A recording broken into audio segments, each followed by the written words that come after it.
Hey everybody, it's Lucas from Our Liberty House here. Excited to have you back. It is a cold, rainy February day here in Sacramento, and Beth and I thought that it would be a great day to sit down and plan our garden and bring you guys along with us and kind of give you our thoughts on what we're planting, where we're planting it, and why we're planting it. And especially since this is the first year in our brand new garden, we really wanted to draw it out and get a really good feel, and no better time to do it than when it's raining and you can't do much. And we're going to share it all with you guys. So if you want to follow this journey at this new garden for Our Liberty House, make sure you hit that like and subscribe button, and we'll get on our way.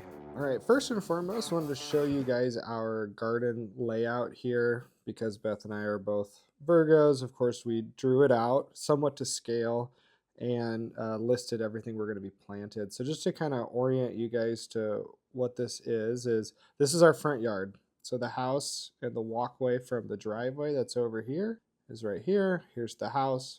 And this is our primary part of our backyard, and we have a gate going into the backyard. We have a concrete walkway here. This is our boat pad, and then here's obviously the street. These are the birdies beds. These four are the shorter beds, and then these three are the 29-inch tall beds.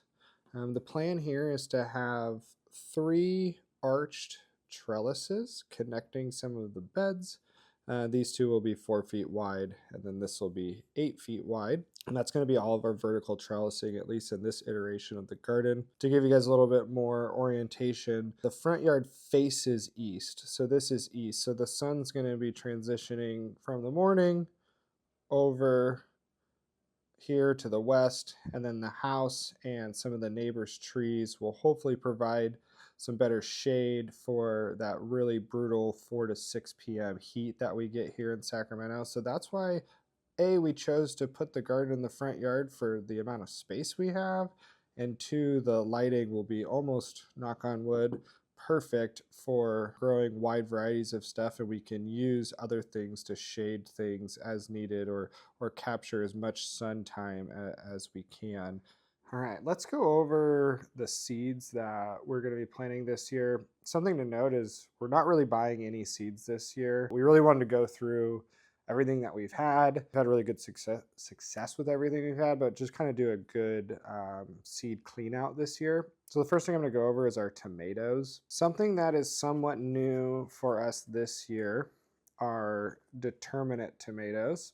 This is a Glacier variety determinate tomato. These are from Botanical Interests. I did try these 2 summers ago when we had a community garden space.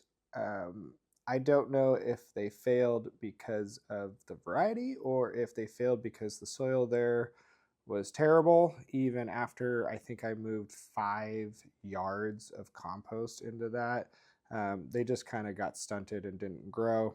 Also, people were messing with my water. That's a tangent. So this one is 55 days from transplanting, determinate variety, meaning they set all their fruit at the one time. So really what we want to do this year, kind of our thought process for trying determinates again, is being able to harvest a large batch of tomatoes at one time and be able to make sauces and juice and can tomatoes at one time, rather than indeterminates. We freeze them through the whole season so we have enough to make like a large pot of sauce. So this hopefully will help our freezer space.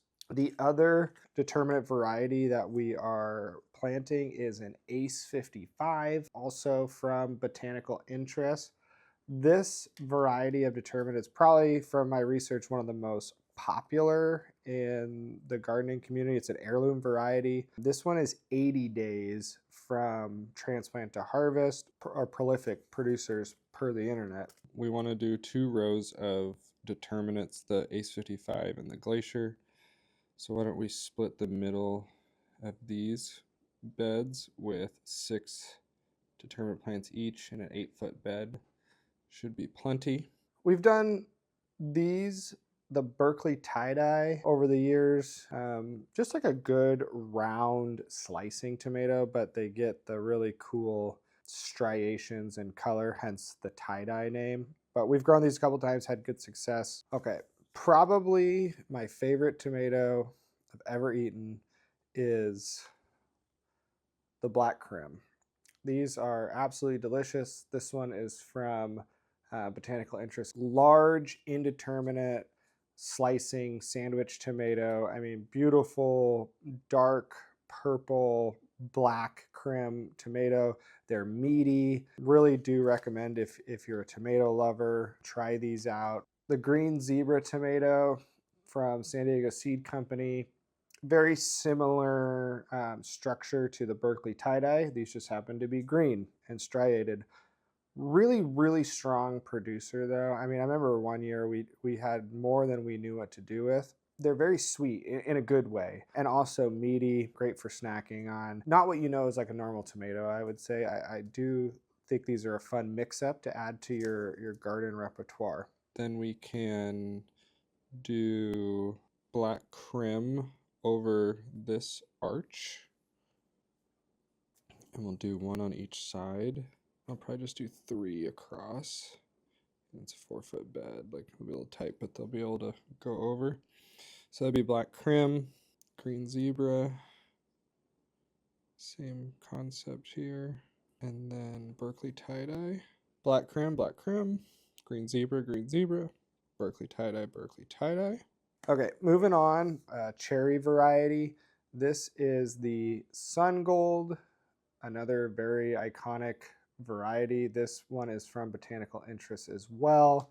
You know, huge, large clusters of gold, orange, cherry-sized tomatoes. Great for snacking, great for sharing, great for salads. So we're gonna do those again. These are the San Marzano tomatoes, which is a Roma variety. These are from San Diego Seed Company. We've grown these quite a few years and had really good success. You know, a lot of Roma tomatoes do have issues with blossom end rot. Haven't had as much with this variety, so this is definitely one we like. They're great for sauces, salsa, and even putting on salads and things like that.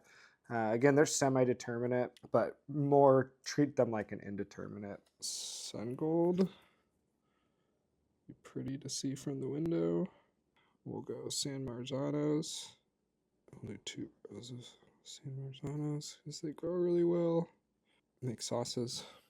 So the reason I did this is the determinants. I'd have to read the seed packet again, but the determinants get anywhere from only 24 to 36 inches tall. You know, they require staking or caging, and we'll probably just stake them. They grow to a determined size and then set their fruit, where the indeterminates continue growing, keep growing through the season. So we're going to grow them over these cattle panel arches, you know, and we'll be tying them into the arch or weaving them as needed, and they'll kind of grow over the top of each other and meet in the middle. And then eventually they do start kind of just growing upwards, and you can prune them. You know, we have a video on topping your tomatoes that gives the benefits of doing that. But I do like the arch because you can continue to grow them down, but naturally they're going to want to grow up to the light. So that's these, all the black Krim, the green zebra, the Berkley tie dye, the Sungold, and the San Marzano are all indeterminates. The San Marzanos are semi-determinate, so they do stop growing at a point, but I think, you know, we've had 10-foot tall San Marzano plants before. Believe that is all of the tomatoes. I think when we counted earlier, it'll be like 24 tomato plants. And then hopefully if we plant it out right, we'll be able to get a second planting of a determinate tomatoes, possibly the Glaciers. I might look for a more heat tolerant variety. That might be a seed that I end up buying and starting later after we've cleared out the seed starting greenhouse. After the garlic is out, so we won't start these next week, but once the garlic is out, we'll plant some pumpkins. So we had good success with these. These are sugar pies. These are from Botanical Interest as well.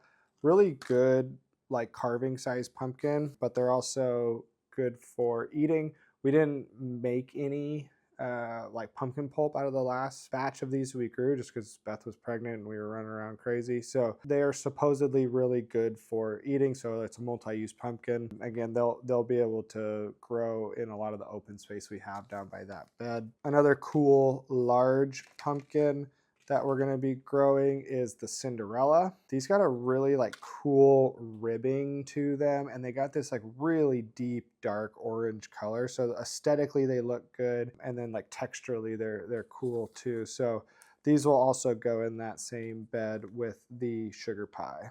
Okay. So this is currently where our garlic is, so that'll be harvested ideally in June, so we can either come back and add some determinants in here for rotation, or we can do some larger pumpkin varieties and they'll have space to kind of do their crazy pumpkin things. The Cinderella pumpkins will start, they're bigger. Yeah, that'll go. They'll go over here once the garlic's out, and we'll start these later. Let's move on to squash here. One of my favorite things to grow are squash and eat. All right. If you followed us through social media or YouTube, you saw when we had the Centercut Squash takeover. These are Centercut Squash from Row 7 Seeds. Super cool, multi-purpose squash, but man, they're vigorous. So hopefully this year we can keep them a little bit more in check. But if not, they are delicious. So the cool thing about the Centercuts are if you harvest them, they say at like a banana size, basically harvest them the same size you would a normal summer squash. They eat like a summer squash. You eat the skin. They're really firm though. With a zucchini, if you overcook it for, I feel like 25 seconds, it just turns into mush. Not with these. These are really good for eating. They're just different than most summer squash. Most summer squash have a bush habitat or a habit. These are vining. And then if you just get sick of eating, summer squash, you can let these cure on the vine and they turn into almost like a butternut. I would say they don't last nearly as long as a true butternut squash, but you can use them as a storage squash. We had way too many, but we would do everything we would do with a butternut, we did with these and had the same results. They firm up, you can roast them, and they have that butternut squash flavor and texture to them. I'm going to move on to squash and get this second arch kind of figured out. So we're going to go back to the Centercut squashes again. Since they get quite big and they're pretty, we'll start with them here. And we'll do 2. And these are going to take up a large swath of this trellis.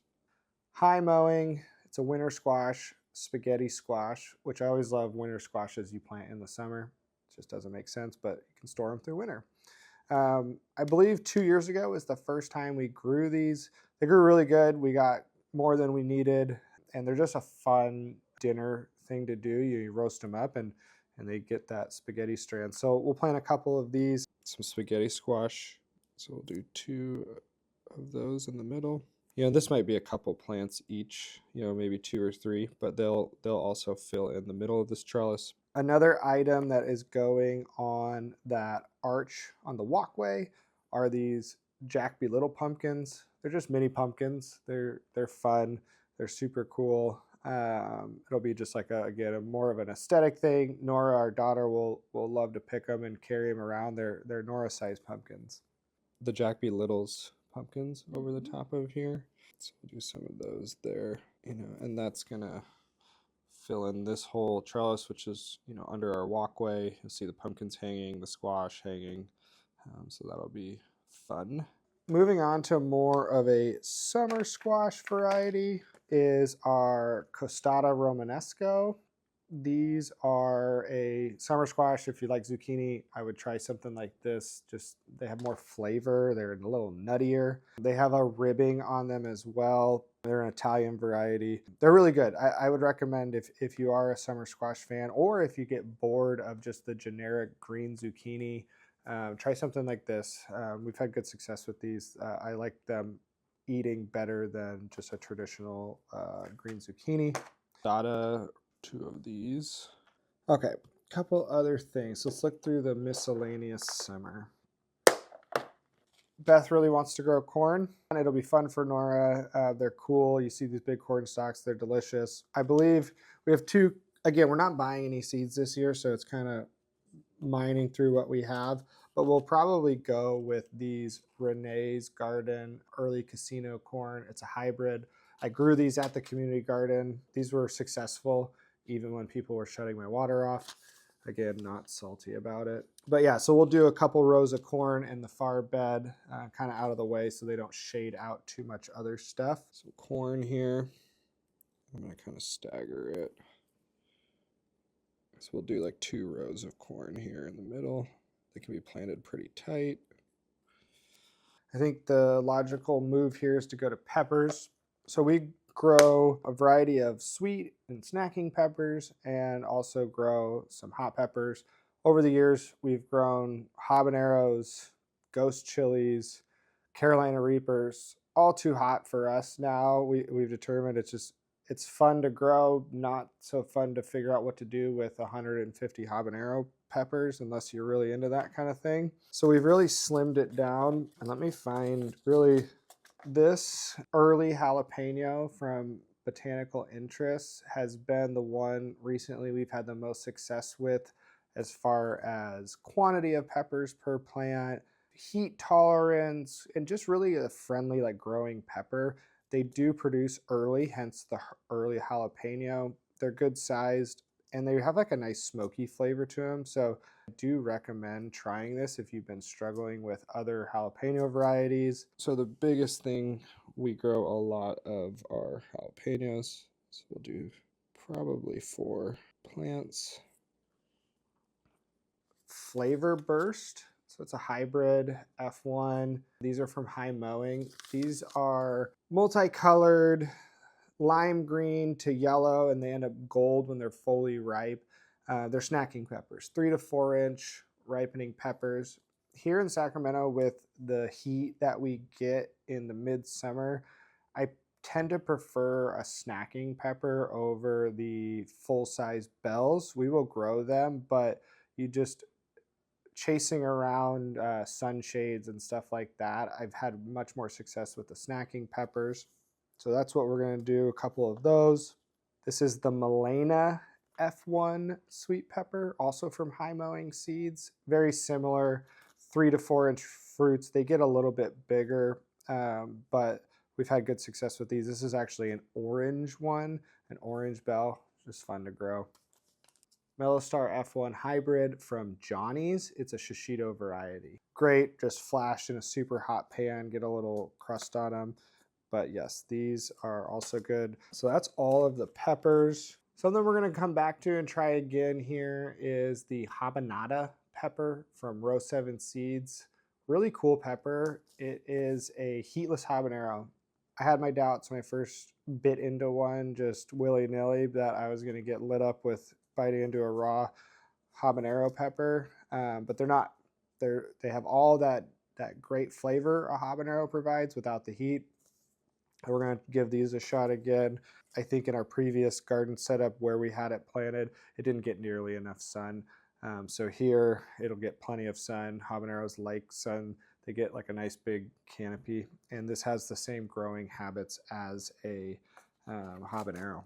I believe the last pepper that we're going to be growing this year is a Hungarian Hot Wax Pepper. They're fun, pretty 4-inch long cylindrical fruits. You can harvest them when they're greenish yellow, or you can wait until they mature into a red. Not that hot. I mean, some of them, it is kind of fun because every once in a while you'll get one and you're like, ooh, they're a little hot, but they won't ruin your appetite, I guess. So these are from High Mowing.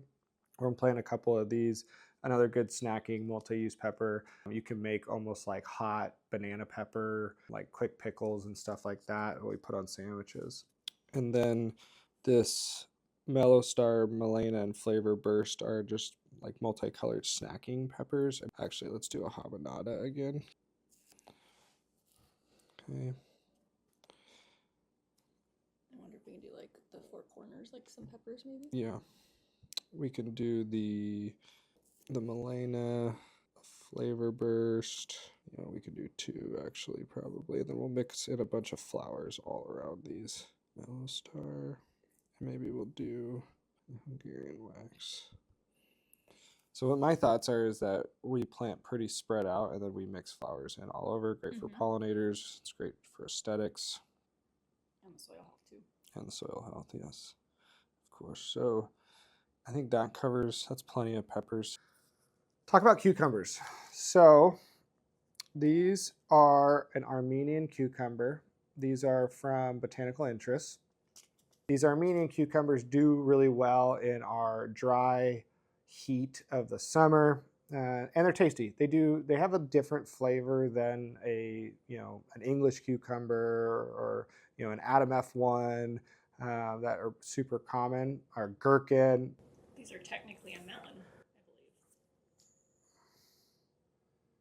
I'll trust Beth on that. She says they're technically a melon. I'm not the biggest cucumber fan, like raw cucumber. Beth loves them for salads and stuff like that, but I will not turn down a pickle ever.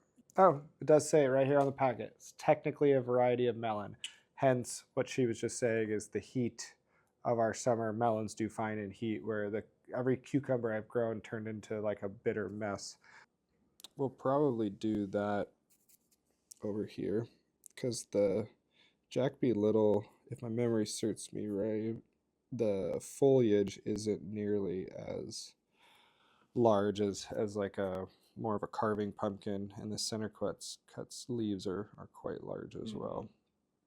So we might be able to shift this down a little bit. You got to remember, this is 8 feet worth of space on these tiny little squares that looks packed in. Tomatillos. These are from High Mowing. We've had pretty good success with these as well. If you didn't know, something of note, you can't just plant one tomatillo. They're not self-fertile, so you need at least 2. We've never had to plant more than 2 to have success, but just a good note that you do need 2. We could do, instead of 2 rows of San Marzanos, we could add the tomatillos because they do make a delicious salsa. Just gonna grow some standard old cantaloupe. These are from, I don't even know, Lake Valley Organics. I'm sure we just bought these at Green Acres. Go with the cantaloupe. Or cantaloupe. Yeah, why don't we do like we just kind of let them go this way. Oh, there's plenty of room up there. Yes, right now we're not going to have anything up there. I don't know that we have ever grown these, but we're going to try again if we have. We're going to try some soybeans. I did try, I think not last year, but the year before. I don't know, my years are off. But that was the year of the roly-polies. Oh, yes. So we did try these. Beth reminded me they never got more than a couple leaves before the roly-poly invasion of 2023 happened. If you go back in our Instagram, I'm sure we have videos and reels about just getting decimated by roly-polies and having to figure out every type of beer trap thing that we could do. So again, these are Midori giant soybeans. We want to try them again. Eat them like edamame if you're into that kind of thing. Well, they are the same thing, but that's kind of the intent here. And we do have a lot of space, so this will be fun to try again. If you've ever bought edamame at a grocery store, you might as well take out another mortgage on your house. And then soybeans. And I'm sure we will find other things to plant. It never fails that we make this and then don't stick to it. So yeah, but at least gives us an idea of what we need to start. Yeah. Kind of how many tomato plants we're planting. Yeah. That's everything that we're planning on growing right now, at least from seed. Some things we haven't really planned out here is if we're going to sneak in any carrots or beets or onions. We do have plenty of space. But we wanted to get this stuff started. A lot of those, root crops, we kind of just pop in and plant where we have space. We do have a little teepee that we're growing peas on right now that have just started to germinate, and we'll probably do some pole beans on that. But really, one of the biggest plans here is to intermix a lot of flowers.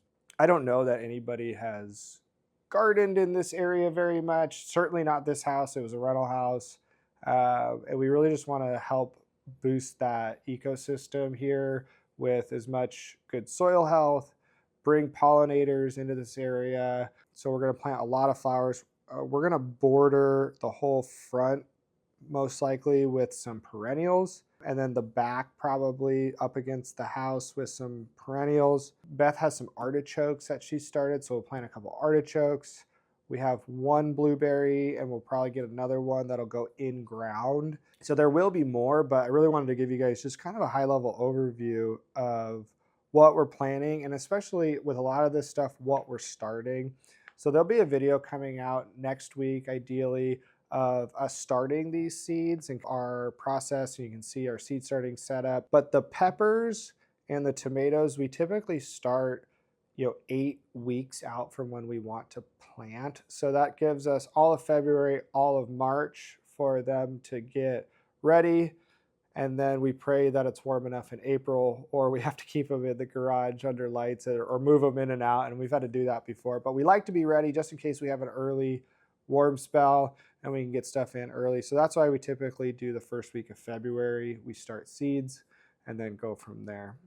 If you guys have any questions, drop a comment in this YouTube video. Reach out to us on Instagram, Our Liberty House. We'd love to connect with you guys. If you're also in the Sacramento area, we love that community aspect of gardening. I'd love to hear what you guys are planning this year, or if you have questions. It's a great time in these cold winter months to just talk about gardening and get some excitement for the spring. So really appreciate you guys watching. Again, if you like this video, give us a like, hit that subscribe button, and we'll see you next week.